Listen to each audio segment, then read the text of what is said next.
le masque derrière le sourire. Il y a des gens que vous croisez tous les jours, qui vous sourient, vous écoutent, vous entourent. Mais derrière ces visages familiers se cachent parfois des figures toxiques, invisibles à l'œil nu, mais profondément destructrices pour l'âme. Bienvenue sur Aletheia, la chaîne où l'on explore sans détour la vérité cachée derrière les comportements humains à travers les yeux des plus grands penseurs. Aujourd'hui, nous allons mettre en lumière une réalité troublante que Carl Jung, l'un des pères de la psychologie moderne, a longuement étudiée. Certaines personnes, derrière des masques bienveillants, peuvent vous détruire de l'intérieur. Peut-être les avez-vous déjà croisées, peut-être les côtoyez-vous encore. Mais sans le savoir, elles sabotent vos élans, vos rêves, votre confiance. Jung les appelait des figures toxiques de l'ombre. Dans cette vidéo, nous allons vous révéler les 6 types de personnalités dangereuses qu'il faut identifier, comprendre et éviter. Pas pour vous isoler, mais pour vous libérer. Car parfois, la pire des prisons, c'est une relation déguisée en refuge. Carl Jung, le célèbre psychanalyste suisse, a exploré en profondeur les ombres de la personnalité humaine. Selon lui, certaines personnes, par leur simple présence, freinent votre croissance, manipulent vos émotions et vous éloignent de vous-même. Préparez-vous à découvrir ce que vous n'osiez peut-être pas voir. Bienvenue dans la vérité psychologique selon Aletheia. 1. Le manipulateur empathique. Je fais tout pour toi. Il entre dans votre vie sans fracas. Il ne s'impose jamais, il s'infiltre. Doucement. Il vous observe, vous comprend et vous comble. Ce qu'il vous offre ne vient jamais avec une facture. Mais chaque geste, chaque attention, chaque service est une dette invisible et tôt ou tard, vous la paierez. Ce genre de personne ne vous impose rien. Elle vous fait croire que tout est pour vous. Elle vous donne pour vous posséder. Elle vous écoute pour mieux orienter vos choix. Elle vous soutient pour vous retenir là où elle le veut. C'est une gentillesse déguisée en contrat moral. Un emprisonnement sous forme de tendresse. Carl Jung appelait cela la projection de l'ombre. Ce manipulateur ne voit pas ses besoins profonds, son vide intérieur, ses insécurités, sa peur de l'abandon. Il les projette sur vous et vous transforme en extension de lui-même. En surface, il semble dévoué. En profondeur, il vous digère psychologiquement. Ce que vous ne rendez pas conscient vous contrôle, et vous l'appelez destin. Ce n'est pas un bourreau, ce n'est pas un tyran, ce n'est pas un menteur.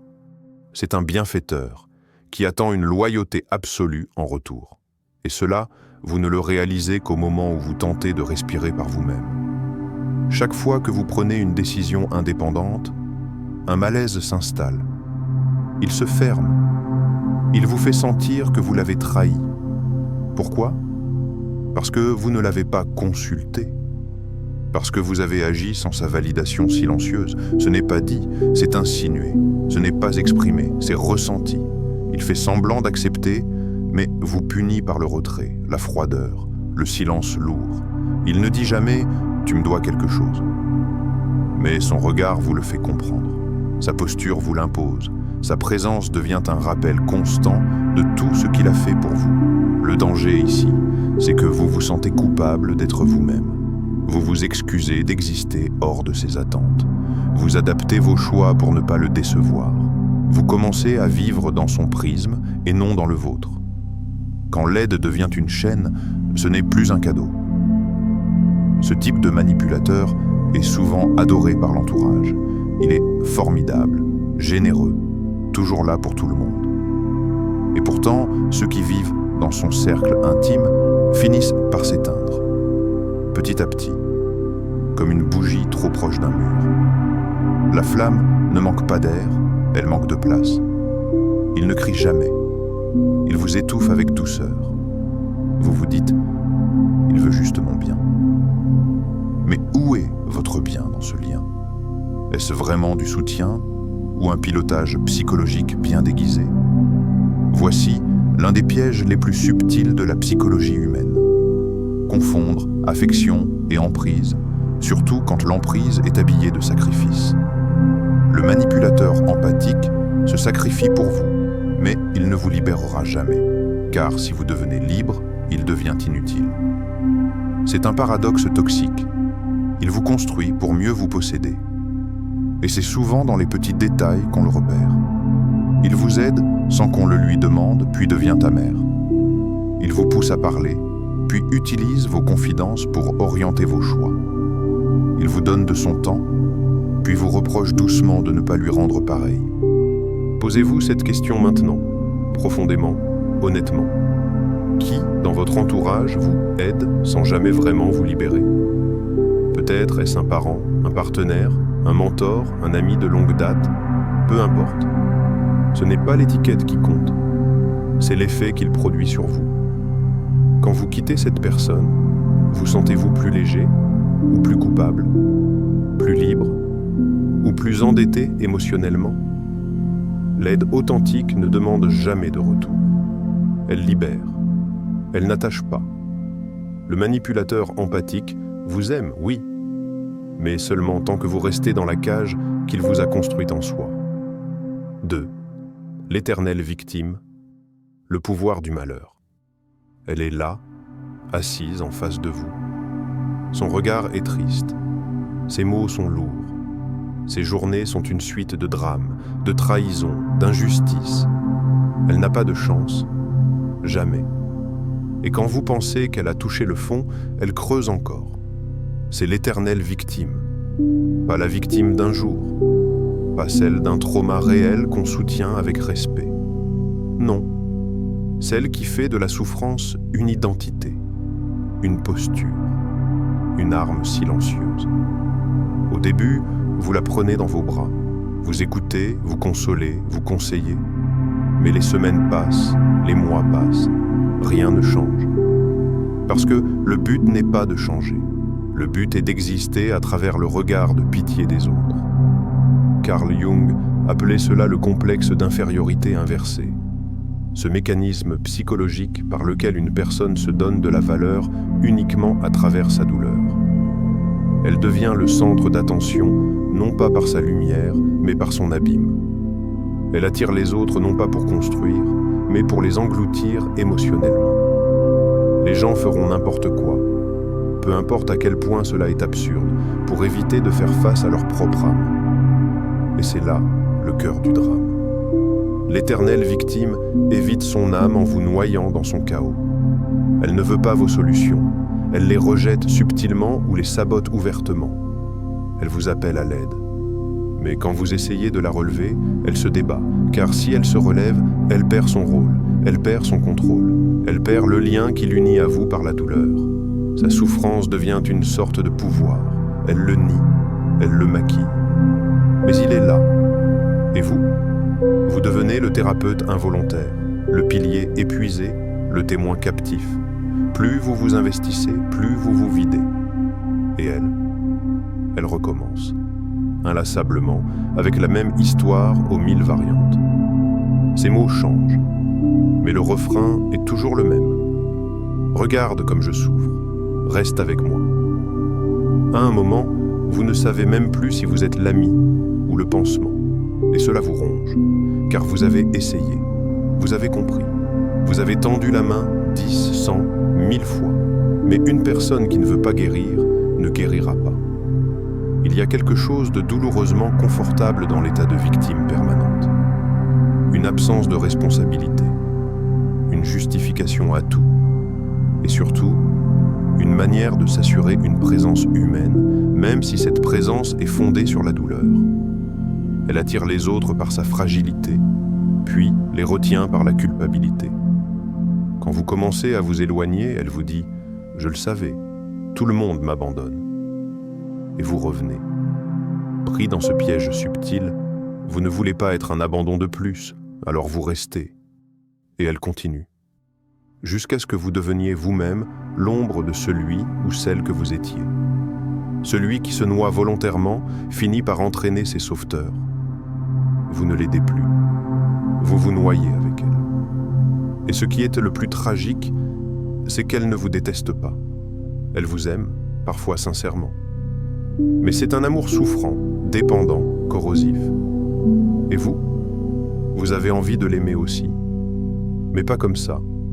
Pas dans cette cage mentale où l'autre s'enfonce volontairement dans la boue, en vous demandant de l'y suivre. Il y a une différence entre accompagner une personne blessée et porter une personne qui refuse de marcher.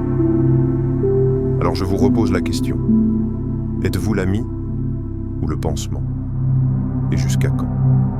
3. Le narcissique déguisé, le roi en haillons. Il vous regarde comme si vous étiez unique, mais il regarde tout le monde comme ça. Il vous fait sentir spécial, pour mieux capter votre attention. Il vous dit « Tu es incroyable ». Mais bizarrement, la conversation finit toujours sur lui. Voici le roi en haillons, le narcissique déguisé. Pas celui qui se pavane, pas celui qu'on repère à des kilomètres, non. Celui qui se cache derrière le charme, l'intelligence, la gentillesse contrôlée. Celui qui vous illumine pour mieux briller. Connaître votre propre obscurité est la meilleure méthode pour faire face à l'obscurité des autres. Il est brillant, il est captivant, il est doué pour lire les gens. Mais ce n'est pas de la compréhension, c'est de la stratégie. Il vous comprend pour mieux vous utiliser. Il vous valorise pour mieux se valoriser lui-même. Il vous écoute jusqu'à ce que votre parole serve son récit. Et dès qu'il ne peut plus extraire quelque chose de vous, attention, admiration, validation, il disparaît. Ou pire, il vous ignore. Vous devient transparent. Ce type ne vous quitte pas. Il vous éteint. Lentement, silencieusement. Vous passez de confident à figurant. Carl Jung parlait ici de l'inflation de l'ego. Cette illusion de grandeur qui cache un vide terrifiant. Le narcissique déguisé ne s'aime pas. Il aime l'idée de lui-même, projetée dans le regard des autres. Et vous êtes ce miroir, ce projecteur, ce décor. Vous pensez avoir rencontré un partenaire. En réalité, vous avez été le décor de sa pièce de théâtre. Tout est scénarisé. Le compliment pour accrocher. La confidence pour créer l'illusion de proximité. Le retrait pour tester votre attachement. La réapparition pour reprendre le contrôle. Il n'aime pas être aimé. Il aime être admiré. Et si vous ne jouez pas ce rôle, il vous remplace, il vous critique, il vous efface. Il ne supporte pas l'ombre, pas celle des autres, pas la sienne. Alors il construit une armure brillante faite de récits, de sourires, de réussites étalées. Mais à l'intérieur, c'est creux. Et plus il est vide, plus il exige que vous soyez plein de lui. Il vous dit « Je t'adore ». Mais ce qu'il adore, c'est l'effet qu'il produit sur vous. Celui qui a besoin de briller dans l'obscurité des autres finira seul. Ce genre de personne vous pousse à douter de vous-même. Vous vous demandez si vous êtes trop sensible. Vous vous demandez si c'est vous le problème. Vous vous accrochez à ces rares compliments comme à de l'or. Mais ce n'est pas de l'amour. C'est de l'exploitation émotionnelle bien emballée. Ce n'est pas du partage. C'est un monologue où vous n'avez qu'un rôle muet. Vous ne comptez pas pour qui vous êtes, mais pour ce que vous reflétez. Alors arrêtez tout, posez-vous, regardez derrière vous, regardez bien. Avez-vous été une scène pour quelqu'un qui voulait juste briller? Pas un partenaire, pas un ami, un acteur, et vous, un projecteur. Le vrai narcissique n'est pas toujours bruyant. Il est silencieux, élégant, intelligent. Il ne vous frappe pas.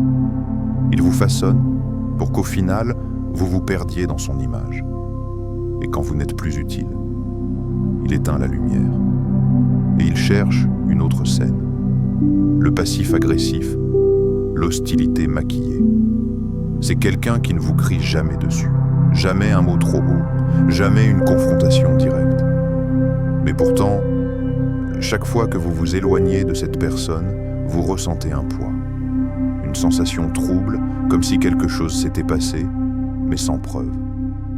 Voici le passif agressif. Le maître du non-dit, du non-fait, du presque. Il dit oui avec le sourire, puis vous oublie. Il vous félicite, mais glisse une pique juste après. Il vous aide, en soupirant à peine, mais juste assez pour que vous le sentiez. Il vous soutient, tant que cela ne le dérange pas. Et si cela le dérange, il se venge sans bruit. Tout ce qui nous irrite chez les autres peut nous aider à mieux nous comprendre. Mais ici, ce n'est pas juste de l'irritation. C'est un poison lent, distillé à petite dose, presque imperceptible, mais implacable. Vous lui avez parlé de quelque chose d'important pour vous. Il l'a oublié. Vous lui avez demandé un service. Il a fait semblant de ne pas entendre. Il vous soutient en public, vous sabote en privé. Et quand vous lui en parlez, il nie, il détourne. Il vous accuse de trop penser. Carl Jung disait que ce qui est refoulé revient toujours, mais de façon déformée. Chez le passif agressif, c'est la colère rentrée qui trouve des chemins détournés, des coups invisibles, des silences bruyants, des oublis calculés. Il ne frappe pas, il attend, il punit, et il vous fait croire que vous êtes fou de ressentir ce que vous ressentez. C'est l'art de l'agression camouflée. Un mot, un ton, un soupir, et vous voilà déstabilisé. Et vous culpabilisez parce que tout semble normal. Rien n'est assez grave pour le confronter, rien n'est assez clair pour l'accuser. Vous devenez votre propre juge, vous doutez, vous minimisez, et lui, il continue, lentement, sournoisement. Vous remarquez qu'il vous soutient jusqu'à ce que vous réussissiez mieux que lui, qu'il vous encourage jusqu'à ce que vous brilliez un peu trop, qu'il vous aime tant que vous ne devenez pas menaçant. Et vous vous surprenez à marcher sur des œufs, à formuler vos phrases avec prudence, à éviter les conflits, même invisibles, parce que vous savez qu'il n'oubliera pas et qu'il trouvera une manière de faire payer. Une gifle déguisée en caresse est la plus douloureuse. Ce genre de personne ne crie pas. Elle retire son affection. Elle crée des silences gênants. Elle plaisante à vos dépens, puis vous traite de susceptible. Elle fait de la passivité une arme. Et vous vous retrouvez à vous excuser d'avoir été blessé. Dans cette relation, rien n'est clair. Tout est flou. Volontairement flou. Et c'est cela le piège. Car comment se défendre contre quelque chose qu'on ne peut pas nommer? Comment quitter une personne qui n'a rien fait de mal? La réponse est ici. Ce n'est pas ce qu'elle dit, c'est ce que vous ressentez. Et vous? À qui pardonnez-vous des coups qu'on vous donne sans les assumer? Qui, dans votre vie, vous détruit à petit feu, sans jamais allumer de flamme visible? 5. Le caméléon. Toujours d'accord, jamais sincère. Il est d'accord avec vous, toujours. Il pense comme vous. Il aime ce que vous aimez. Il rit de vos blagues. Il adopte votre façon de parler, vos idées, vos convictions. Et au début, c'est rassurant, presque magique. Vous avez enfin trouvé quelqu'un qui vous comprend, qui vous ressemble. Mais un doute s'installe, infime, presque imperceptible. Quelque chose sonne faux, pas un mot, mais une absence. Une absence de personnalité propre, une absence de contour. Il semble présent, mais il flotte, comme une brume, comme un reflet. Il ne prend jamais position, il ne vous contredit jamais. Il se glisse dans chaque situation avec la fluidité d'un courant d'air. Carl Jung appelait cela la persona absolue, ce masque social que l'on porte pour être accepté, aimé, intégré. Mais ici, ce n'est plus un masque, c'est toute la personne. Il n'a pas de visage, seulement des visages empruntés. La rencontre de deux personnalités est comme le contact de deux substances chimiques. S'il y a une réaction, les deux sont transformés. Mais avec le caméléon, il n'y a aucune réaction. Vous ne changez pas, lui non plus, parce qu'il ne s'est jamais présenté. Fréquentez-vous une personne ou un reflet? Et si ce reflet ne vous appartenait pas, mais à tous ceux qu'il croise, il vous soutient, il vous rassure. Mais à quel moment vous a-t-il surpris? À quel moment a-t-il dit quelque chose qui venait de lui? À quel moment a-t-il montré un vrai désaccord, une vraie colère, un vrai choix? Jamais. Et ce silence, cette conformité permanente devient inquiétante, car vous comprenez peu à peu que vous ne savez rien de lui. Pas ses peurs, pas ses désirs, pas ses blessures, juste une présence, vide, polie, adaptée. Il n'est pas là pour être lui, il est là pour vous refléter. Le problème, ce n'est pas qu'il vous copie, c'est que vous ne saurez jamais quand il copiera quelqu'un d'autre. Il peut être votre ami aujourd'hui, votre opposant demain, sans transition, sans conflit, juste un glissement silencieux. Parce qu'il ne résiste pas à l'environnement, il s'y dissout, il peut s'adapter à tous les milieux, à toutes les idées, à toutes les vérités. Mais il ne possède aucune essence. Et cela, à long terme, est dangereux. Parce que vous ne pouvez pas construire une relation sur du sable mouvant. Vous ne pouvez pas faire confiance à quelqu'un qui n'a pas de centre. Et il vous laisse ce sentiment étrange, comme après un rêve qui semblait beau, mais dont vous ne vous souvenez de rien. Il est là, mais il ne marque rien. Il est partout, mais il n'appartient à rien. Celui qui change de visage à chaque miroir ne connaît jamais le sien. Alors posez-vous la question, calmement, lentement. Qui, autour de vous, semble parfait, mais vous échappe dès que vous cherchez à le toucher vraiment? Qui dit toujours « oui », mais ne laisse jamais de traces? Qui vous accompagne, mais ne marche jamais à côté de vous avec ses propres pas?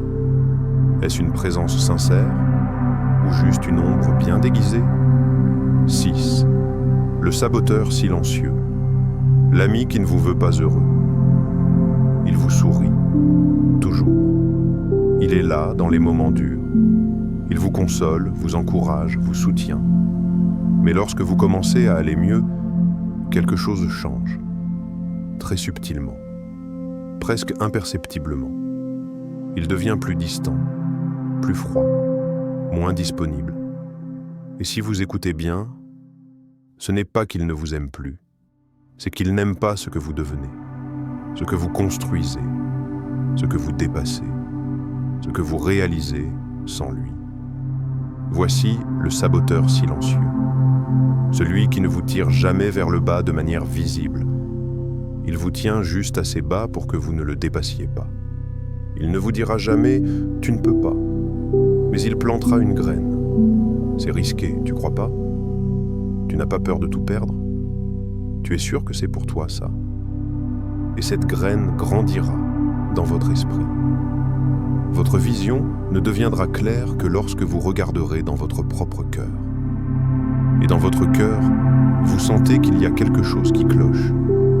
Vous vous sentez coupable d'avancer, coupable de réussir, comme si votre bonheur lui faisait mal, comme si votre envol le ramenait à son propre sol. Ce saboteur n'est pas un ennemi. Il vous connaît. Il vous aime même à sa façon. Mais il aime la version de vous qui souffre, celle qui doute, celle qui cherche, pas celle qui trouve, pas celle qui dépasse, pas celle qui s'élève. Parce que plus vous vous élevez, plus vous lui tendez un miroir cruel, sans pitié, un miroir qui lui rappelle ce qu'il n'a pas osé devenir, et ce reflet-là, il ne peut pas le supporter. Alors, il ne vous insulte pas, il ne vous freine pas avec force. Il vous ralentit doucement par ses silences, ses doutes, ses absences soudaines. Il vous fait sentir que vous en faites trop, que vous changez, que ce n'est plus comme avant. Et il a raison, ce n'est plus comme avant, parce que vous êtes en train de devenir quelqu'un d'autre, quelqu'un qui ne dépend plus de son regard. Mais lui, il a besoin que vous restiez comme il vous a connu, accessible, faillible, dans ses standards. Carl Jung évoquait cette ombre refoulée chez les proches. Ils ne vous veulent pas forcément du mal. Ils veulent que vous ne les quittiez pas par le haut. Et ils savent que s'ils vous freinent trop violemment, vous partirez. Alors ils choisissent l'ambiguïté, la critique maquillée en conseil, la froideur présentée comme fatigue, le retrait déguisé en besoin de temps. Certains sourires sont des prisons dorées, et ces prisons sont les plus dangereuses, parce que vous ne vous en méfiez pas, parce que vous les associez à l'amour, à l'histoire, à la loyauté. Mais l'histoire ne justifie pas la stagnation, et la loyauté ne doit pas devenir une laisse. Alors posez-vous cette question. Qui dans votre entourage ne vous applaudit que lorsque vous perdez? Qui vous serre fort, mais vous garde au sol? Qui vous regarde monter, sans jamais lever les yeux? Le saboteur silencieux ne veut pas votre chute. Il veut votre immobilité. Et parfois, c'est pire. S'éloigner, c'est parfois se retrouver. Parfois, le courage n'est pas de rester, mais de partir. S'éloigner de certaines personnes, c'est une forme d'amour, l'amour de soi. Carl Jung nous rappelle que l'ombre ne vit pas seulement en nous. Elle se cache aussi dans ceux qui nous entourent. Le manipulateur, la victime éternelle, le narcissique, le passif-agressif, le caméléon, le saboteur silencieux. Ce ne sont pas des monstres. Ce sont des miroirs déformés, des âmes fragmentées, qui risquent de briser les vôtres si vous n'y prenez pas garde. Ce n'est pas en regardant la lumière qu'on devient lumineux, mais en plongeant dans son obscurité. Ce que vous tolérez vous transforme. Ce que vous acceptez sans limite vous définit. Vous n'avez pas à devenir l'architecte des ruines des autres. Prenez un moment. Fermez les yeux. Qui, dans votre vie, aspire votre énergie subtilement? Qui vous étouffe sans lever la voix? Qui vous freine, même avec des mots d'encouragement? Vous avez le droit de choisir votre entourage. Vous avez le droit d'imposer la paix autour de vous. Parce que la vraie croissance n'est pas dans ce que vous poursuivez, mais dans ce que vous laissez derrière. Celui qui s'éveille dérange ceux qui dorment. Et vous, êtes-vous prêt à faire ce tri intérieur? À vous libérer? À vivre pleinement, sans masque, sans chaîne, sans bruit?